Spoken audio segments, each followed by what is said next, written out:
Hasibuan. Oke, itu dari kacamata yang mengetuk pintu. Saya sekarang mau beralih kepada Mas Prof. Otto Hasibuan. Tadi diminta oleh Kang Deddy Mulyadi untuk dikasih Mas. Yang diketuk pintunya dan membuka lebar pintu Peradi untuk memberikan bantuan hukum kepada 6 orang yang sudah mendekam selama 8 tahun. Bang, waktunya nggak singkat. Dan dari cerita-cerita yang kita dengar dari keluarga, saya tadi juga sempat ngobrolin keluarga, perjalanan di awal-awal dan hingga kini itu nggak berat, nggak ringan, begitu berat. Peradi berani mengambil sikap dan membuka pintu begitu lebar untuk membantu 6 terpidana. Kita masih perlu lanjut nggak? Kan Pak Deddy tadi sudah selesai ngomong dong. Udah puncaknya sudah ini Pak Deddy. Kang Deddy sudah selesai, mestinya sudah selesai acara kita. Udah karpet merah ya. Baik teman-teman semuanya, ibu bapak sekalian, hari ini sanggup kita berbahagia ya. Saya yang kedua dalam talkshow ini. Berapa waktu yang lalu saya ikut talkshow di sini ketika kasusnya Jessica Wongso dan ribuan orang juga yang ada di sini. Ya, jadi memang luar biasa nih Maranatha. Terima kasih ya Maranatha memberikan kesempatan bagi kita semua untuk bisa tampil untuk mencari harapan secercah keadilan bagi semua orang yang ada, termasuk dalam kasus ini, dalam kasus 7 terpidana. Kalau saya boleh bercerita, yang sesungguhnya bahwa kami pertama kali tidak begitu tertarik dengan kasus ini. Karena kami pikir ini adalah kasus yang dibawa di film, kemudian sedikit rame-rame di media, dan kita juga tidak mengetahui persis apa yang terjadi pada waktu itu. Tapi ketika Kang Deddy datang ke Peradi, saya panggil dia pakai bahasa orang Batak, Bang Deddy gitu ya, Bang Deddy Hasibuan. Wah, tadi udah beri ikrar kita di atas tadi. Bang Deddy ini adalah jadi Hasibuan dan nanti udah jadi mau potong kerbau. Pada waktunya ya, potong kerbau kita ya. Nah, jadi Hasibuan dia. Ikrar ya ini ya. Deddy Mulyadi Hasibuan. Jadi pada waktu itu Bang Deddy ini datang bersama ibu daripada para terpidana, beberapa terpidana ke kantor Peradi. Hadir di sini ya. Bang, sebelah kanan kita. Ya. Sebelah kanan kita. Keluarga terpidana mohon berdiri. Ini ya. Oh, ada di sini ya. Kita berikan tepuk tangan untuk memberikan dukungan dia, ya. kepada keluarga terpidana yang hadir bersama kita semua. Ini baik ya. Ini dan juga termasuk satu saudaranya yang menjadi saksi juga. Nah, kemudian pada waktu itu kita kaget, sungguh-sungguh kaget setelah mendengar cerita daripada keluarga ini yang dibawa oleh Kang Deddy ini. Oleh karena itu kami berpikir, kenapa masih bisa terjadi ya kasus seperti ini di negeri ini? Saya sudah mengalami pengalaman yang pahit ketika kasusnya Jessica Wongso. Kita bisa menonton bagaimana kasus itu terjadi. Namun pada waktu itu tidak terjadi seperti yang sekarang ini. Karena pada waktu kasus Jessica Wongso, media sosial tidak seperti ini kencangnya. Kalaulah mungkin media sosial sebegini kencangnya, mungkin akan berbeda masalahnya. Ya. Pada kasus Jessica Wongso, itu hampir 70% pada waktu itu orang mengatakan dia bersalah. Tapi setelah mulai persidangan disiarkan pertama kali live, ya disiarkan langsung televisi, akhirnya berbalik. Jadi 70 orang, saya katakanlah taksir 70% mengatakan dia tidak bersalah, 30% mungkin dia benar bersalah, walaupun formalnya mengatakan bahwa dia dinyatakan bersalah oleh putusan pengadilan. Dan sebagai informasi saya sampaikan bahwa dalam waktu dekat ini mungkin minggu pertama, minggu kedua nanti di bulan Agustus ini, 2 minggu lagi paling lambat, kami akan mengajukan PK terhadap Jessica Wongso. Saya mohon doa dari teman-teman semuanya, dari Bapak sekalian, bahwa PK yang kami ajukan ini mudah-mudahan bisa membuka tabir betapa banyaknya kejanggalan-kejanggalan, dugaan-dugaan rekayasa dalam satu kasus yang akan kita bisa saksikan secara bersama, ya. Dan itu dilakukan dengan teknik-teknik yang sangat tinggi, yang tidak bisa dilakukan oleh orang sembarangan. Hanya orang-orang yang pintar bisa melakukan seperti itu. Saya katakan ini dugaan yang harus saya buktikan di pengadilan nantinya. Kasus ini tenggelam mungkin pada 2016 karena bersamaan kasusnya dengan Jessica Wongso. Karena Jessica Wongso juga terjadi persis pada 2016. Jadi yang disiarkan itu adalah kasusnya Jessica Wongso, sehingga ini tidak ada yang membawanya dan ini tenggelam. Sekarang ini jadi hidup kembali dan sudah hampir 8 tahun ya. Hampir 8 tahun kasus ini sudah berjalan. Ya, 2016 ya. Saya terus terang aja sangat berterima kasih ya, baik secara pribadi maupun sebagai Ketua Umum Pradi kepada Kang Deddy. Karena saya pikir Kang Deddy ini bukan pengacara, bekas bupati. Saya jangan bilang bekas lah ya. Bupati tahun berapa ya, mantan bupati gitu ya. Oh, mantan suami, mantan suami. Nah, masih kosong, artinya sampai daftar masih boleh gitu ya. Itu kode alam namanya, kode alam. Nah, jadi coba bayangkan seorang yang mantan bupati, bukan pengacara, tapi bisa berjuang di bidang hukum, membawa seluruh keluarga dari Cirebon ke Jakarta dengan upaya sendiri. Tidak mudah teman-teman semuanya, tidak mudah. Karena bukan persoalan hanya uang, waktu, pikiran, beban mental, termasuk tuduhan-tuduhan yang macam-macam bagi semua orang. Tapi kami yang merasakan sendiri, saya dengan tim ada di sini, semua ada Pak Jutet. Waktu itu langsung saya telepon Pak Jutet dari Bandung sama Pak Ruli. Jutet, Pak Ruli, tolong datang ke Jakarta. Itu saya telepon kira-kira jam 11, mau janji dengan Pak Deddy itu jam 2. Dia langsung dari Bandung langsung wush jam berapa, jam 12 langsung berangkat ke Jakarta.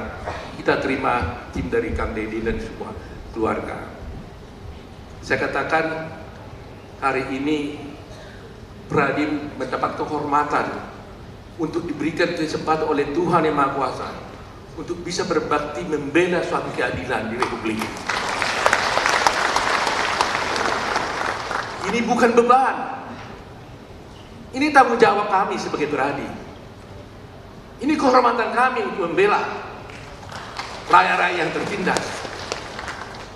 Sekian lama Pradi berdiri, kami memiliki PBH, Pusat Bantuan Hukum Perhimpunan atau Indonesia, di hampir 162 cabang di seluruh Indonesia, di mana Pusat Bantuan Hukum ini bekerja secara cuma-cuma, pro bono, nggak bayar di seluruh Indonesia. Tapi kali ini langsung kami DPN turun tangan menangani kasus ini, tidak lagi hanya diberikan pada cabang-cabang BBH, tapi DPN secara institusi melakukan pembelaan terhadap kasus ini. Karena melihat bahwa beban yang dialami oleh para terpidana, oleh Kang Deddy dan teman-teman semuanya terlalu besar. Oleh karena kami ikut terjun dalam ini dan membentuk tim untuk membela sampai kapanpun agar keadilan dapat bisa ditegakkan di kita ini. Kang Deddy sudah mengatakan tadi itu, akses to justice, akses kepada keadilan, itulah yang selalu tertutup di negara kita ini. Bagaimana tidak tertutup? Jangankan dia membayar pengacara, mengetuk kantor pengacara pun masyarakat belum tentu tahu caranya. Bertemu dengan advokat pun bagaimana caranya pun dia tidak tahu. Dan siapa dan apa yang dimaksud dengan advokat pun mereka belum tentu tahu. Yang mana seharusnya inilah tanggung jawab negara. Negara lah yang bertanggung jawab berdasarkan undang-undang dasar harus memberikan kepastian hukum bagi semua rakyat Indonesia. Oleh karena itu saya mengutip apa yang dikatakan oleh Cicero. Dia katakan bahwa the safety of the people shall be the highest law. Keselamatan rakyat, keselamatan masyarakat adalah merupakan harusnya menjadi hukum yang tertinggi bagi rakyat. Dan itulah yang harus diperjuangkan sekarang ini. Oleh karena itu, terima kasih Kang Deddy, sungguh-sungguh, from Deddy of my heart, dari hati paling dalam. Saya yang tahu, apa kata orang kepada Anda, jangan khawatir. Apapun tuduhan orang pada Anda, jangan khawatir. Kami tahu bagaimana Anda datang ke pertama. Anda tidak menangis di depan umum. Di depan saya juga Anda menangis pada waktu Anda membawa kasus ini di ruangan saya. Sampai saya juga hampir menangis jadi. Ya, untuk masih Tuhan. Sungguh-sungguh Kang Deddy, sungguh-sungguh. Sungguh-sungguh. Jadi, dan saya berterima kasih kepada semua tim saya nih, teman-teman. Jutek yang begitu hebat, yang berhari-hari nggak tidur-tidur sampai buat tim acara ini. Ya, Ruli, dan semua Asido, ya, ada Prof Firman, semua ada di sini. Ada Bostam, ada Rifai, ada Binum, dan semuanya ada, saya nggak sebut satu persatu ini. Dan terima kasih juga pada Mas Reja, ya, yang betul-betul hebat saya lihat berjuang, dan juga Pak Susno yang luar biasa. Yang saya katakan, orang bilang kalau sudah hampir 70 years old katanya mau selesai, saya bilang dia baru start up nih, baru start tuh. Terima kasih Ibu ya. Jadi itulah yang ingin kami sampaikan, bahwa sungguh-sungguh bahwa Pradi membuka pintu karena merasa ini kehormatan yang diberikan kepada kami oleh keluarga juga yang mempercayai kami. Ya, kami tidak menganggap ini beban, kami kehormatan karena kami diberi kesempatan melakukan tugas mulia kami. Karena ini tugas kami. Ya, akses to justice, memberikan pembelaan kepada rakyat tidak mampu, baik tidak mampu secara ekonomi maupun secara politik. Itu adalah merupakan tugas daripada advokat di seluruh dunia, termasuk Pradi ini sekarang ini. Itu tugas kami. Nah, sekarang saya ingin menyampaikan sedikit, kenapa sebenarnya masih bisa terjadi seperti ini? Kenapa? Ini sungguh berbahaya. Saya ingin sampaikan ini karena supaya mendapat perhatian dari seluruh masyarakat, khususnya negara maupun pemerintah. Akhir-akhir ini saya melihat, merasakan, dan mengalami ada pergeseran tentang sistem peradilan di Indonesia ini. Paradigma berpikir para penegak hukum sekarang ini sudah bergeser. Masing-masing profesi, advokat, jaksa, polisi, itu sudah menganggap sebagai lawan. Sudah terjadi rivalitas di antara para profesi ini. Padahal semua kami ini, polisi, hakim, jaksa ini, dan juga pengacara, itu adalah penegak hukum. Jadi kalau bisa berbeda terus, bertabrakan, saya bertanya, hukum yang mana yang ditegakkan oleh empat penegak hukum ini? Hukumnya satu, tapi bisa berkelahi terus persidangan, termasuk di media massa. Hukum yang mana yang ditegakkan kalau begitu? Ini paradigma yang salah. Nah, oleh karena itu saya menghimbau, karena ini KUHP juga dibuat. Ini saya susunan majelis persidangan di pengadilan pun menurut saya kita mulai harus dirubah, karena itu menggambarkan apa yang kita lakukan selama ini. Coba lihat, hakim di sana, pengacara di sebelah hakim, sebelah kirinya. jaksa di sebelah kanan, hakim di tengah. Ini diperhadapkan, disuruh berkelahi nih, seakan berlawanan ini, hadap-hadapan. Dari segi meja duduknya aja, kursi duduknya, ini sudah nggak benar. Karena ini dipertentangkan diantaranya. Coba lihat kalau di luar negeri juga, mejanya adalah hakim depan, meja si pengacara dengan meja si pengacara jaksa menghadap hakim. Kita ini jaksa maupun pengacara berupaya berbicara kepada hakim, meyakinkan hakim inilah keadilan itu, inilah kebenaran itu. Tidak kita disuruh berkelahi berdua. Jadi dari sini saya lihat ini juga harus ada. Kita mulai contoh kepada mereka yang usulkan, robah sidang pengadilan itu, karena itu mencerminkan bagaimana cara kita berkelahi. Di Perali kemarin sebelum kami punya gedung yang baru, saya sudah membuat ruangan seperti ini dan saya robah. Di sini ada ketua Dewan Kehormatan Daerah, ketua Dewan Kehormatan Daerah Pusat. Meja sidang kita sudah kita robah. Ada di sana majelisnya, di sini pemohon, si termohon, semuanya menghadap kepada majelis. Tidak lagi diperhadapkan satu sama lain. Itu adalah citra dan itu nanti gambaran bagi penegak hukum kita. Yang seperti sekarang ini. Jaksa seakan-akan rivalitas dengan polisi, polisi dengan rivalitas dengan jaksa. Padahal hukum yang ditegakkan adalah satu, yaitu itu juga. Nah, itulah saya lihat harus ada buah dari pertemuan ini kan. Saya menginginkan buahnya seperti itu, bahwa jangan sampai dalam kasus Vina ini kita juga terjebak dengan hal itu. Pengacara kami juga tidak mau terjebak seakan-akan kami berkelahi dengan pihak kepolisian. Kepolisian juga jangan berpikir seperti itu terhadap kami. Demikian juga terhadap jaksa dan sebagainya. Mari kita sama-sama menegakkan hukum. Gak ada yang menang dan yang kalah. Yang menang adalah keadilan itu sendiri. Keadilan sendiri. Jadi saya yakin dan percaya, mudah-mudahan saya ulangi lagi kata-kata yang sudah tadi diputar di sana itu, karena ini quote-nya ini ada di Khalil Gibran itu, dan itu yang mungkin terjadi. Jangan sampai terjadi dalam kasus ini. Kebohongan itu hanya bisa ditutupi oleh kebohongan yang lebih besar. Ya, kebohongan kecil hanya bisa ditutupi oleh kebohongan yang lebih besar. Ya kan? Saya ulangi lagi, kebohongan kecil akan ditutupi oleh kebohongan yang besar. Kebohongan besar hanya bisa ditutupi oleh kebohongan yang lebih besar lagi.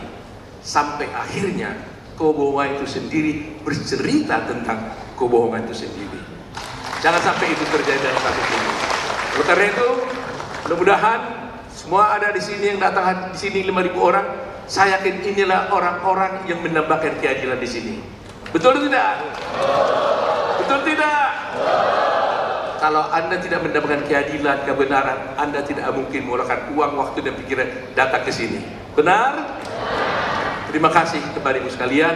Dukung kami berjuang untuk kebenaran. Semoga kebenaran itu bisa terwujud seperti tema sekarang ini. Secercah harapannya, secercah harapan cahaya terpidana kasus Vina. Terima kasih. Baik, kita berikan tepuk tangan yang meriah untuk Profesor Otto Hasibuan.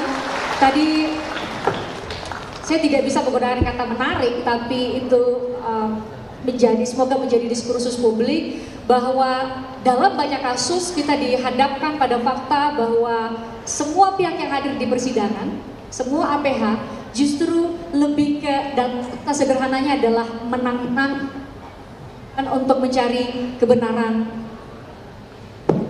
bukan untuk mencari kebenaran material secara bersama-sama. Jaksa, banyak mungkin orang awam yang tidak mengetahui bahwa jaksa adalah pengacara negara yang seharusnya seluruh rakyat Indonesia untuk bisa mewujudkan keadilan kepada siapapun yang tengah berproses hukum. Itu tampaknya banyak sekali yang tidak tahu soal itu, Prof. Otto. Termasuk Prof, tadi belum disinggung, soal para advokat yang berbeda organisasi saat ini seolah-olah dihadap-hadapkan, atau ini adalah, mungkin Prof. Otto sudah lihat di media sosial, ini adalah kasus Vina Eki ini seolah-olah adalah pertarungan antar organisasi advokat yang berbeda-beda. Itukah yang terjadi, Prof? Saya kira itu enggak ada kaitan dengan organisasi di sini. Tetapi memang di dalam orang akan bisa melihat mutu daripada para advokat masing mungkin begitu, tapi tidak bertarung organisasi. Karena bagaimanapun Peradi itu the biggest one, ya kan? Peradi adalah organisasi yang sah berdasarkan undang-undang advokat, anggota kita hampir 70.000 orang, ya kan? Cabang kita ada di hampir 192 cabang di seluruh Indonesia. Saya kira kita juga menjadi anggota daripada yang sadar by International Bar Association di anggota advokat dunia. Jadi saya kira hal itu tidak merupakan soal bagi kita. Ya. Jadi kalau masyarakat melihat ada perdebatan antara lawyer yang ini dengan lawyer lain, itu adalah semata-mata seharusnya oleh masyarakat adalah semata-mata diskursus hukum untuk sama-sama menghadirkan keadilan untuk bagi pihak yang dibela. Ya, saya harus berpikir positif. Saya tetap hormati semua advokat itu berpunya tujuan yang baik. Jadi organisasi manapun dia, saya tetap menghormati bahwa dia bertujuan untuk membela keadilan dan kebenaran. Nah, oleh karena itu coba saya hanya memberikan nasihat. Ada kekhawatiran. Nah, ini kan kekhawatiran nih. Kekhawatiran karena ada beberapa isu yang saya dengar. Jangan sampai ada advokat itu yang disewa oleh orang tertentu, bukan untuk membela klien itu, tapi untuk menjerumuskan klien itu dengan kebodohannya. Katakanlah begini, ada seorang, saya tidak bilang dalam kasus ini ya, contoh aja, ada orang, dia sebenarnya dituduh dituduh dalam satu kasus, tapi supaya kalau dia tidak didampingi pengacara, kan berita acaranya kan tidak sah. Tapi dia oleh si oknum tertentu disuruh ngaku berbuat. Kamu berbuat aja, ngaku aja. Nah, supaya sah berita acaranya disewa pengacara. Kamu dampingi dia lah. Padahal dia sebenarnya didampingi. Dia bukan mau bela orang ini, tapi dia menjerumuskan orang ini bersama seorang tertentu. Jangan sampai terjadi kasus itu, gitu ya. Nah, saya tidak mengatakan di dalam kasus ini, tapi itu bisa terjadi. Nah, nanti Kang Deddy yang harus melihatnya itu. Ya, jadi bayangkan itu, mengerikan kalau itu terjadi, dan itu pengkhianatan yang sangat luar biasa dari seorang advokat. Ya, pengkhianatan luar biasa. Don't betray your client. Berkali-kali saya mengatakan, apapun yang kalian lakukan, tapi jangan sekali-sekali Anda mengkhianati klien. Itu prinsip paling utama. Tidak boleh. Itu lesson number 1. Ya, pelajaran pertama seorang advokat, jangan coba-coba hianati klien dalam keadaan apapun. Bahkan meskipun Anda tidak menjadi lawyernya lagi, Anda tidak boleh buka rahasia kliennya dia. Itu tidak boleh, paling terlarang gitu. Jadi itu kekhawatiran sekarang. Jangan sampai ada seorang ya yang didakwa, ya sebenarnya dia tidak mau bela ini, tapi untuk melegalisir perbuatan orang tersebut, apakah itu menjadi pengacaranya? Jangan sampai terjadi. Mudah-mudahan dalam kasus ini tidak terjadi. Kalau itu terjadi, Kang Deddy mungkin yang lebih tahu. Ya, Kang Deddy ya. Itu nih, Christian. Baik, terima kasih, Prof. Tadi sudah menggambarkan bagaimana ada diskursus, ada perbedaan perspektif.